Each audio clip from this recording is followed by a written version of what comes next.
Hi and welcome once again to Simchaprint. Today I will guide you how to upload a logo, photo or monogram onto a menu card. Let's dive right in. Customize your design will take you to the main shop page where we have our filter button, custom text and logo. We will customize a marble chic menu card. And here we are. You can either upload the logo, photo or monogram over here or in the quick fill form. We'll do it here for today. Since we have many uploaded files already, we can click cancel and we will upload the photo from here.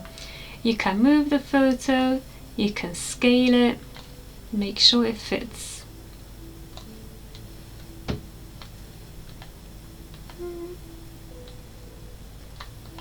That's it. It looks right. And then we can fill in the rest of the details. You can either highlight, cancel. You'll write starters here. You can change all these details. Just a quick tip, if you have less in the dessert section, you can actually add your own custom message.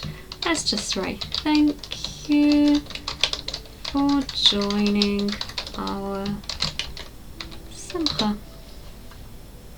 I'm happy how it looks. Let's see the preview. Beautiful. And we'll hit submit. Gorgeous. Just choose the quantity and wait for it to arrive and enjoy your beautiful custom Simcha.